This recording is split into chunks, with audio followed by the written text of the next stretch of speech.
Hello, welcome to the All or Nothing podcast. Our official sponsors are KR Couriers and Transport Limited. This is a Northwest based courier company delivering all across the UK. They can assist in home moves and removals to large, heavy and bulky items, collections and drop-offs.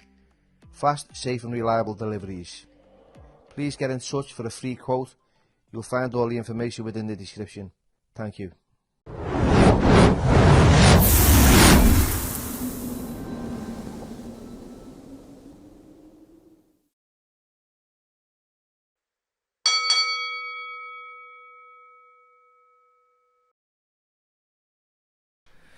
Hello everybody and welcome back to the All or Nothing podcast with myself, Billy Moore, and today's special guest is Claire Connolly. Claire, welcome.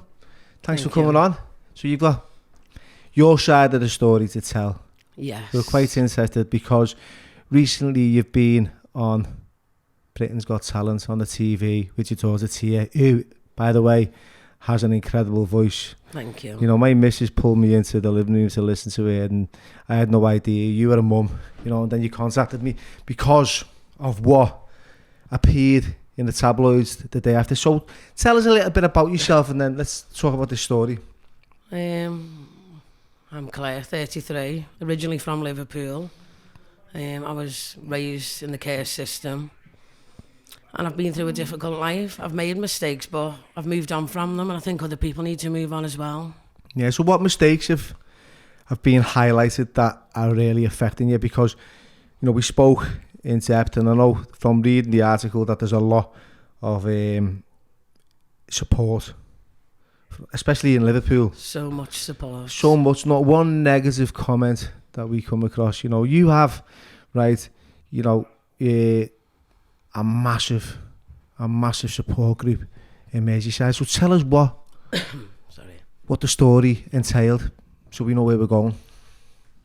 From when I was in prison? Yeah, well, yeah. Well, I ended up in prison because I was in a domestic violence relationship. It was a very public relationship. Sometimes I wasn't home and he would kick the door down with his friends, and I found myself in a situation where I was being arrested for cannabis. I was too scared to come forward and tell them whose it was because I've been let down by the authorities all my life. So I took the charges and I ended up going to prison. How long did you end up in prison for? I got 12 months and I did 6 months. Wow. With me baby in a mother and baby unit. In style? Yeah. But that was an eye-opener for you, wasn't it?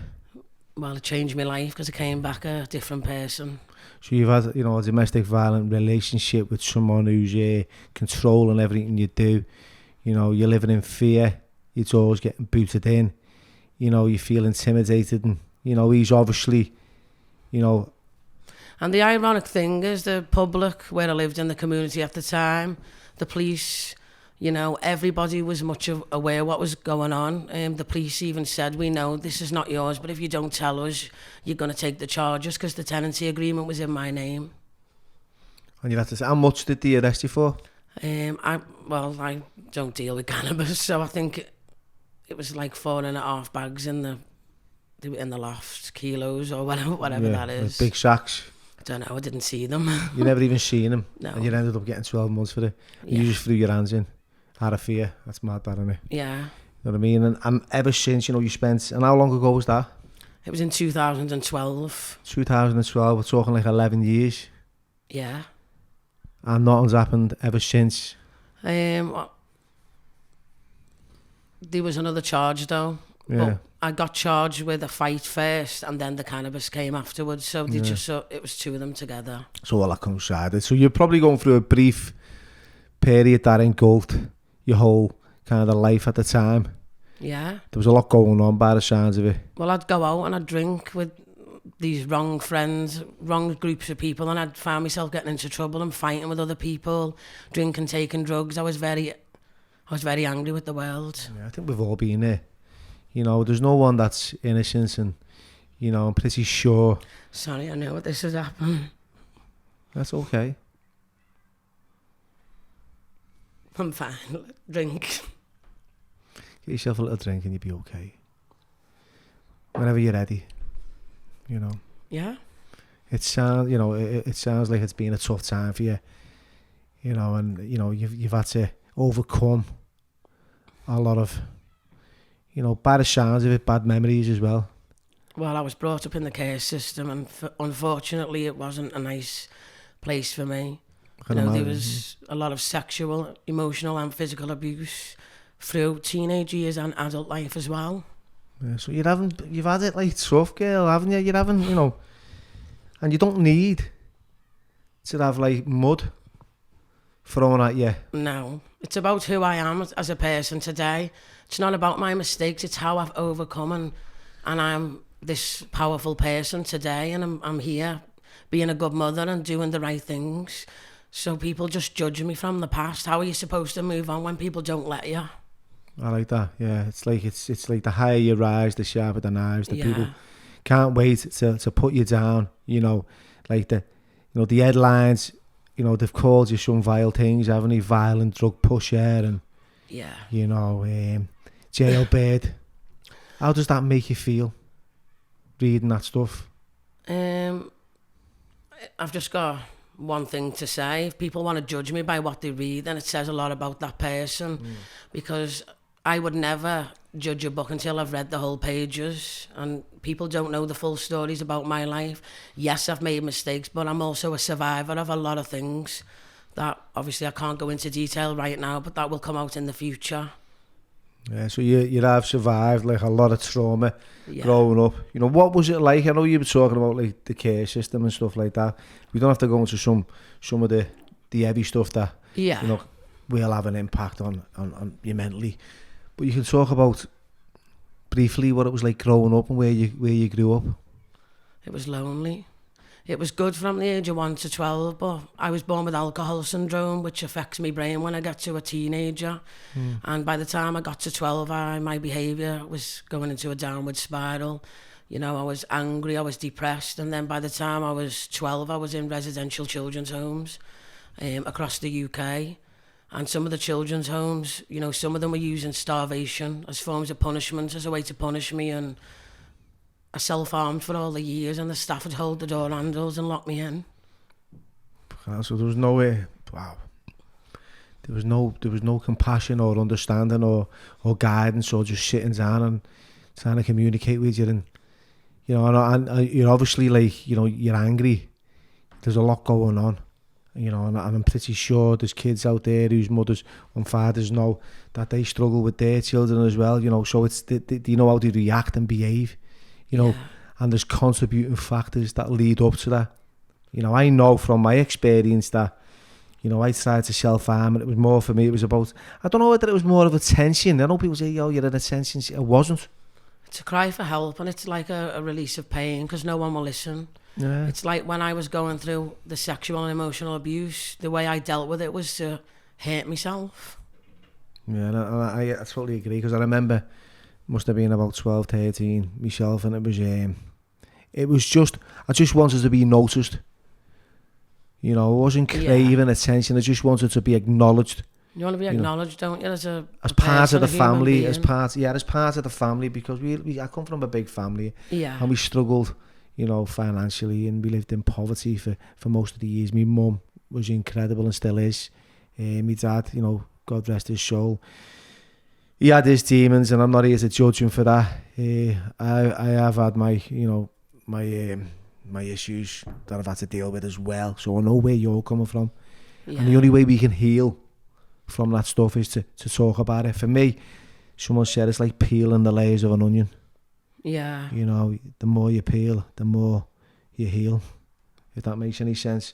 So yeah, so growing up, you were angry. They were using starvation tactics and unlawful restraint methods, where if we wouldn't like take a coat off or put the washing in the washing basket, we'd be pinned to the floor and have our nostrils pulled up and everything. It was awful. Seriously? Yeah. Wow.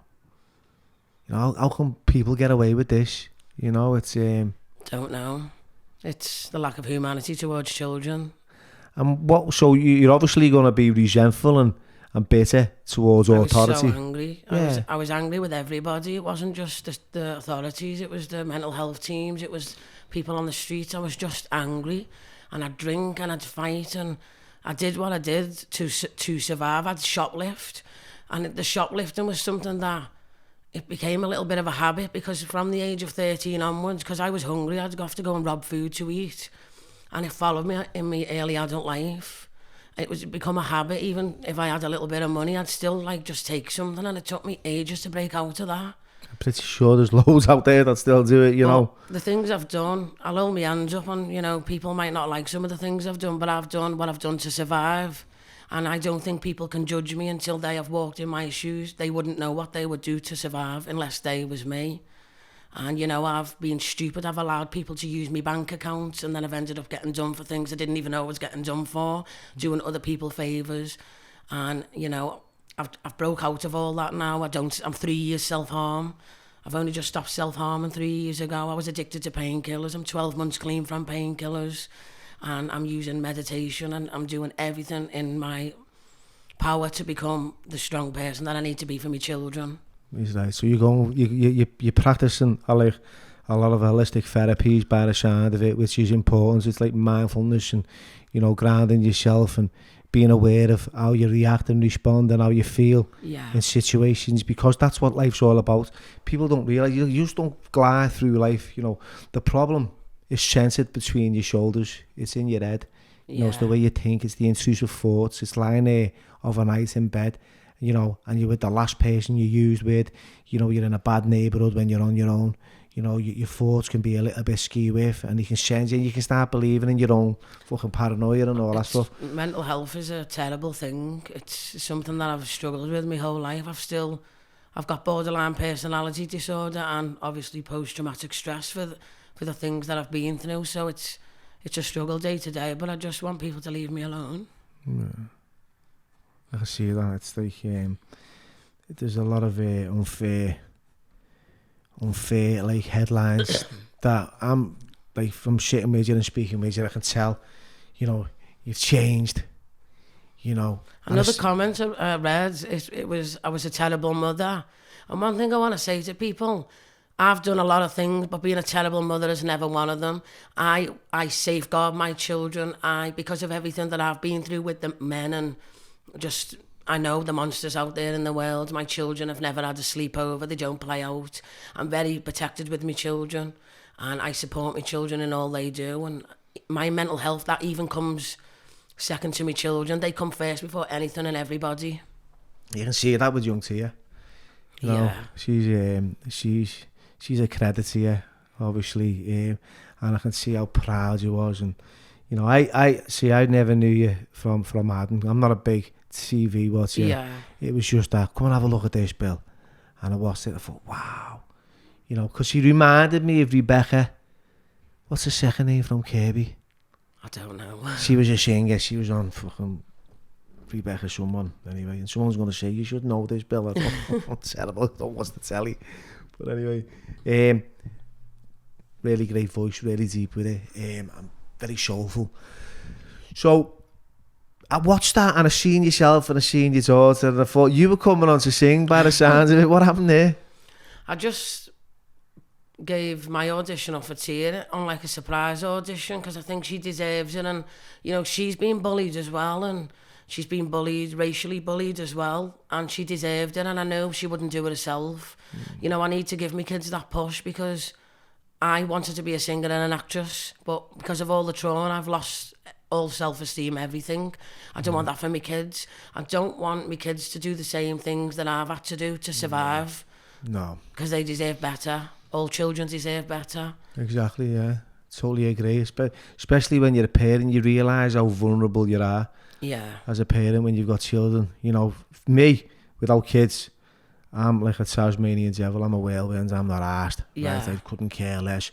I've been in and out of prison. I've been in and out of trouble. I've got a past that is unsavoury. You know, it's not something.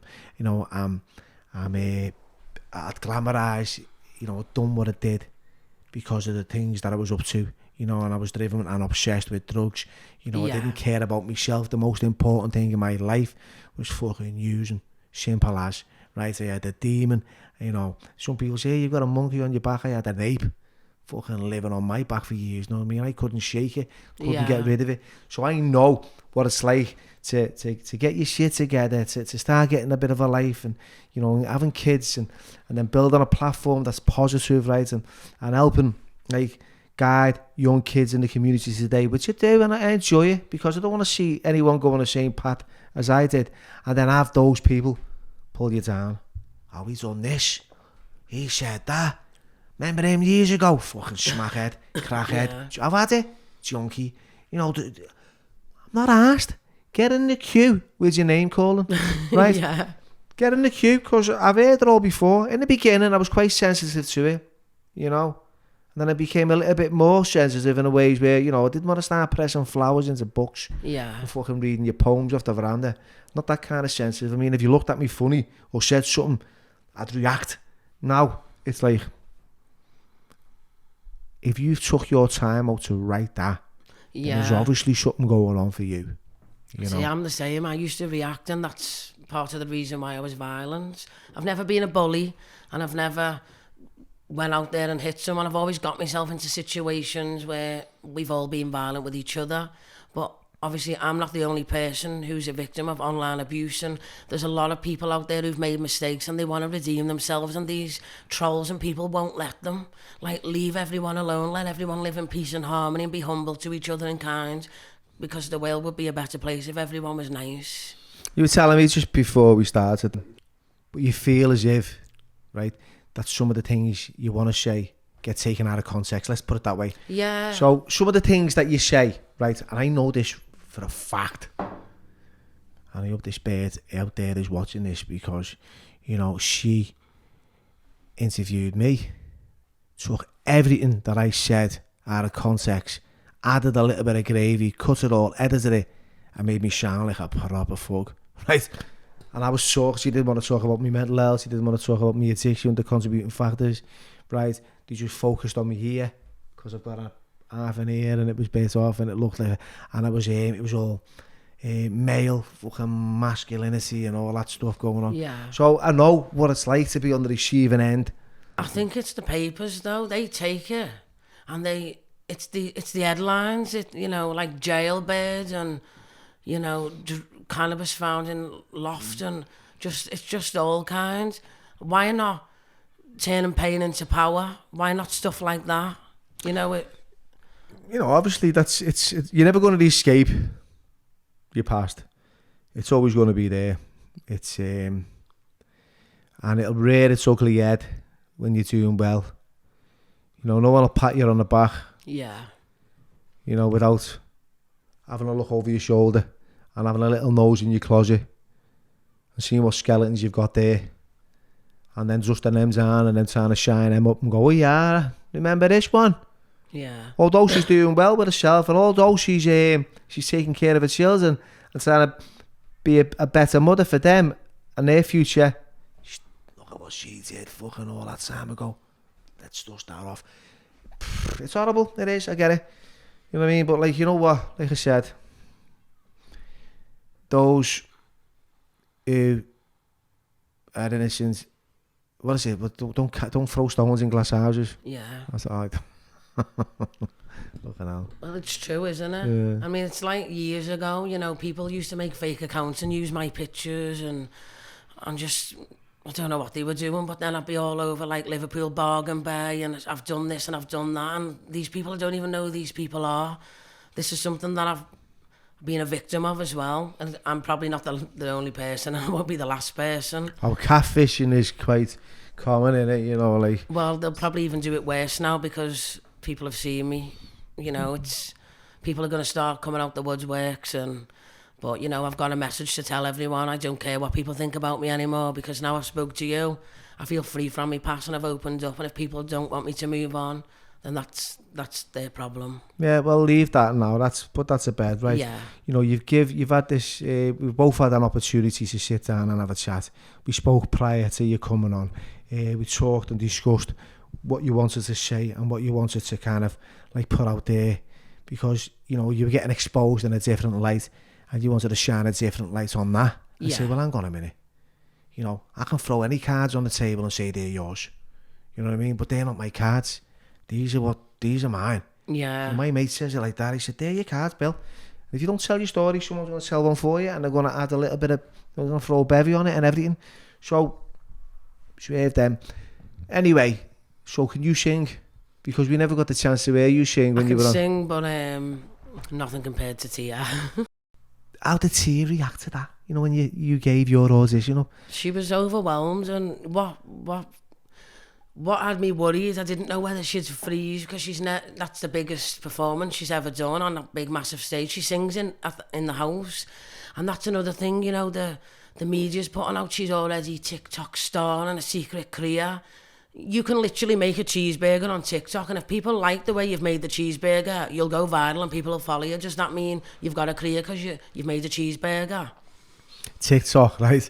You can fucking throw your foot up there, you know what I mean? It'd get 1 million views. Not that mine do anyway. But, you know, it's like, it's a bit of a mad platform, isn't it? It's a bigger platform, which is... We just post everyone that knows us as a family. I've posted her since she was little. She loves singing, always in the house, you know. She sings around the house in the shower. Sometimes we do get a little bit of a headache, but we'll take it. But she definitely hasn't got a career on TikTok anyway. No, she's a great singer, and she's definitely got a career in some kind of she's some kind of entertainment going forward in life. You know what I mean? And it's and I can believe, you know, I can imagine how overwhelmed and proud you are, because you know her future's, you know, going to be a lot brighter than the one that you had, because yours was dark. Yeah. You know, yours was full of demons. I'm just so happy for her, so proud, and you know what? I'm proud of our city. Every single person supported her. She was born in Lancashire, and she's only came home with me 4 years ago, and every single person in our city has accepted her and they've supported her, and that's what I love about Liverpool. Yeah. Everyone looks after each other. The unity. Yeah. The unity. So where you said to me earlier on that, like, you know, although, you know, you've lived in Liverpool, you've got a bit of a woolly back accent. Tell me why. I know it's because of the care system and you were moving about, but what happened, like, you know, with your family and that? Where's your mum, your dad, sisters, brothers? You know, what was the family like prior to? When I was 17 months old, I was taken into the care of the local authority and placed with my beautiful mum and dad and family, long-term foster carers.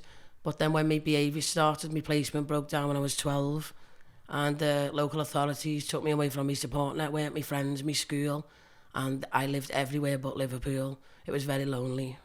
Yeah, and then you came back at what age? I've been to a domestic violence house twice in Liverpool, then back to Lancashire, and now I've been home for 3.5 years. And it's the best thing I've ever done. I found myself. You know, living away from your home city, you lose who you are. Because I forgot how I spoke, I forgot who I was, and I've started slowly finding myself. Lost your identity in it all. Yeah. You know, did it feel like you fitted in to your own, you know, community, that kind of stuff? Yeah. And now you feel back at home? Feel back at home. Wish I came home sooner. My dad would have been proud anyway. So how have you, how is it now, like, you know, like, how do you cope with all those memories from, like... meditation. Did you ever get any therapy? Because I'll tell you what, mate. No. You know, I know what it was like for me, and I had to get, at least, like, the therapy basically, in my opinion, is just talking about what went on, and then getting some identification. I never got no therapy, no nothing. I know in 2005 the mental health team requested to the local authorities that I was sectioned, and they didn't act upon it, so maybe I should have been sectioned, because I know I've had a lot of problems. I've tried to end my own life twice. And there's no one being there to support you after all this, you know what I mean? In a sense of, like, let's sit down, some kind of counselling, or... No one supported me, only my forever foster family. They're the only people that have ever supported me through everything in my whole life. There's some things that I didn't tell them at first because I didn't want to upset them, and I sort of, I don't know, when you go down a route of a bad life, you block your family out because you don't want them to know your business. And I lost connection with them for a little bit. Yeah, and I bet you that was heartbreaking. Just living out there on your own. Just getting battered and beaten by fucking bad men, and treated like shit. Well, that was basically my life. Yeah. But it's not my life now. Yeah. Do you feel, right, and this is just a question, because I know Walton Prison, right, is just full of fucking men who've been nicked, right, for smacking the birds. A lot of domestic violence now. Now, back in the day, if you were nicked for something like that, and you were in Walton, and all the lads knew about it, you'd be on protection. They'd send your own numbers, they'd give you a fucking good hiding. Now, it seems like there's fucking everyone is on the wing now, is in for sparking the bed and fucking kicking the door down or setting fire to the fucking house. There's a lot of domestic violence, you know, and it's sad, because it's basically you're just bullying vulnerable, you know, women, and intimidating them into, you know, control. And is that how you've just like felt all your life? Well, yeah, because when I was pregnant, I was getting chunks bitten out my face, and I was getting it with belts. I was eating food off the floor. I went through a lot. You were like getting fucking bitten and beaten with belts and having to eat food off the floor. That's where it took. That's where it took you. That's what someone's done to you. How fucking sick is that? You know. I thought that was normal at the time because of everything in the children's homes, everything I've seen, witnessed and been through. And I accepted it, and it was only going, like, later on down the line when I went to prison, you know, I was with a new partner, but it turned into domestic violence because I've been in 2 domestic violence relationships. And then it was that breaking point when I thought, I'm going to take these charges because I need an escape. And that was my escape. Isn't it mad how you can get conditioned into believing like that kind of life and that living is normal? So I grew up, right, and my dad battered me fucking on a regular basis. He smashed the house up. He was always fucking pissed. And I'd go to school and I used to think everyone's dad, wasn't that? Right? So, your dad fucking battered you, man. And he was going, what? No. And I was like, then I started feeling a little bit different. No, doesn't your dad get fucking pissed and smash the house up? No, Bill. Doesn't he beat your man up and smash you up? No. Then that's when I started to feel like there was something fucking wrong. Yeah. Because you go through life believing it's normal. And for you to have to get beaten with a belt, have chunks bitten out of your face, fucking eating off the floor, and in your head, it's normal. That's it was always me that said sorry though. So someone had hurt me and I'd say sorry and cut myself. I'd cut my arms, I'd cut my legs, I used to rip my hair out and put cigarette burns out on my face. Fucking hell, that's it. And I'm only crying now because I look back and think, that is not me. I'm strong now, I wouldn't do that now. I stick up for myself. I would never let anybody push me about ever again, but when I look back, I think I beat myself up a little bit thinking, yo, you coward, why didn't you do this? But at that time, you don't know what you would do until you're in that situation. I know exactly what you're saying, because I remember my mum was getting pushed, you know, year after year after year, and she'd say this, if she sat in front of me now, she'd say it how it was, you know what I mean? And she got fucking sick and tired of it, and she stood up for herself. And I remember one day when my half fella come in the back garden, you know, and he was kicking off and he was looking in her face, and she just smashed him with everything she had, you know, and put him to fucking sleep, right? I've never seen nothing like it, you know what I mean? And he never laid a finger on her ever. Still a bit of a cunt, you know what I mean? Still a bit of an owl ass. But she soon got rid after a good few years. But that was her fighting back, standing up for herself, you know what I mean? Because we used to walk the streets with my mum as babies, and she'd have 6 of us and we'd all be holding her hand. Can you imagine that? You know, being in the streets at fucking 10 o'clock at night, hiding in the entry. It was fucking horrible, Claire. It was horrible. So I know what kind of lifestyle, you know, you've lived, because I've lived it. And this is why I like to have people like who've, you know, real people with real stories. This is what happens in the fucking real world. You know what I mean? You know, it's not all sunshine and fucking rainbows. It's horrible, isn't it? Being afraid to go to your own home, so you sleep on the street. I've done that on many of occasions where I've slept in back alleys and in old school sheds and stuff because I've been scared to go home because of ex-partners and their friends. No, you don't have to do that no more. No. Do you? Back in our city, aren't I now? Keep away from them fucking lunatics. So what's your relationship status like now? Have you kind of like sort of wanted to ground yourself and wait, or no? I've got a partner. I've been with my partner for a couple of years, good couple of years now, and you know what? He's really nice. He's lovely to me and lovely to the kids, and something that you deserve. Yeah. You know, and that's what me mum. I don't think he's have the guts to hit me anyway in case I batter him. My mum's the same. She suffered at the hands of my dad for years, and she's got an amazing husband now who absolutely adores her and dotes on her and treats her like a princess, and it's amazing to see, you know. And that's what, you know. There's equality, there's a balance, there's love. Yeah. You know, and that's what it sounds like you've got in your life, and I'm glad for you. You know, really, I was hoping that you reached a point in your life where you were happy, you know, because you've obviously it's been fucking really, you've suffered loads of neglect and abuse, and no one deserves that, you know, not even a fucking dog, you know what I mean? Yeah. Wouldn't treat an animal that way.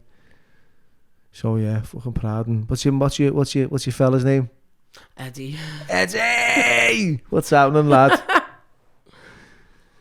Well done, you, mate. So, we're coming close to the end and that, you know what I mean?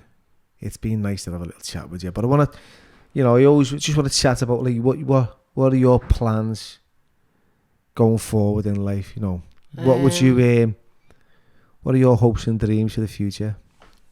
Well, at the moment I'm still fighting mental health, and I'm working really hard, and some days I don't want to get up, but I'm up and I'm doing what I need to do to heal and to help myself. But somewhere in the future I would, apart from singing because I love singing, but I would like to become like a safeguarding worker for children and make sure that the children are being treated properly in the care system. I would never want to be a social worker or anything like that, but I would like to be some sort of support network for children. And I think you do an amazing job, to be fair, because it's like you can relate. Yeah. And that's what helped me. And I think what's important is, because for years I had addiction counsellors coming to me mass, shirt and tie, a fucking clipboard, you know, a pen. We have a word with your son, and trying to tell me how to get me shit together and what I needed to do. It only took, didn't work, like, but it took years later till, and there was someone that had been where I'd been, had done what I'd done, and experienced the stuff I'd experienced, and come through the other side. I went, right, lad, this is how we do it. You know, and I was like, fucking hell, I know him. I know he could do it. Yeah. I can do it. And that's how I think, lived experience, you can write a fucking about, you know, life, but if you've never lived it, then how are you gonna? That's it. I hear people say, oh, if you don't believe in God, you won't go to heaven. And my mate went, hey mate, is that your experience, or is that just what you think? Well, I think that, you know, we can't get worse than what we've been through. So we've been to hell and back 50 times over, and now it's time to live in heaven, maybe. If but that's what they use. Yeah, but you're coping now, aren't you? You know, what's your daily routine consist of? What you do to just... Me kids. Your kids. Everything I do it for my kids. I spend a lot of time in the house, but we do try and we go on dog walks, and I just, you know, I'm always with the kids, video and Tia singing and cooking with me little girl. We do family things, really. Doing a lot of positive stuff now with your family. And it's and do you feel as if, like, you know, you're reaching a point of, like, you feel settled? I feel really settled, and I actually feel happy and safe in my home. It's the first house I've lived in where I felt safe and I haven't got to worry about ex-perpetrators putting petrol bombs through my letterbox and smashing my windows. So we're really happy and safe. And yeah, because you didn't, you know, obviously the only thing that's creeping up now is your past, you know, and that's why we're here today. Yeah. Because, like I said, you know, you can fucking say what you want and people will make stuff up, but if you're sitting here and you've got an opportunity to say how you feel and what really happened, yeah, you know, the fact is, this is what happened, this is the contributing factors. right? I didn't set out to be a fucking criminal, right? I didn't set out to fucking start growing weed. I didn't want to go to fucking prison. You know, I was in fear. You know, these are the things that happened to me. People took the piss out of me, took advantage of me because I was suffering with mental health. I can see it straight away, you know what I mean? You know, I'm just telling you, right, I was quite vulnerable. You know, I'm not innocent because, you know, we've all got choices and people will say that. Definitely not innocent. You know, and I do make mistakes and I am angry, you know, and I can be volatile. But when you look at the complexities of who I am, right, I'm just a fucking small kid who's been struggling for fucking years to fucking grow up. You know what I mean? And I'm here now and I'm telling you my story. That's what, in a nutshell, you just told me, you know. Yeah. Fucking hell, you're being battered, beaten, spat at, fucking bitten, fucking treated like shit. You know, it's hasn't been a fucking nice way of living for you by fucking any stretch of the imagination, has it, Claire? No. You know? And that's why I'm doing all I can to make sure that my daughters go for their dreams and go out there and grab life with two hands. And you know what? 100%, if not 1,000,000%, you're going to have loads of support from the people who watch this. You're going to have people who like support your daughter and cheer her on, you know, ongoing, however far she gets in life, whether, you know, she reaches the stars or fucking she'll never fail because you got you behind her and you don't want to, because you've had all those failures in life, you know, you're not going to give that up for anyone. I'm a mum who's watching from the sidelines, and Britain's Got Talent is not about me. I've seen like articles saying star jailed. I'm not a star. I'm the mother of a star. People need to change that. It's nothing to do with me. I don't want to be in the public eye. I'll watch my daughter. This is her own very special journey and she deserves it. And I'll be the mother on the sideline who's going to support her and watch her grow. And I would really like people to keep me out of it now and focus on my amazing daughter and her talents. Brilliant. That's brilliant. Well said. And with that, right, at the end of every podcast, Claire, right, I always ask the guest a bit of a pail of wisdom. You know, what would you say, right, now this is a good one for you if you think on it. What would you say to a young Claire, right, coming through the doors of life? If you had an opportunity to see you at the most vulnerable, right, what words of advice or guidance or wisdom would you offer yourself? What would you say? Well, I'd give them a hug and I'd say they were going to make it through to be the strong, incredible person that I am today. That's what I'd say. Fantastic. Brilliant. And with that, on a good note, we'll leave it there. Yeah. Thank you very much. Thanks, Claire.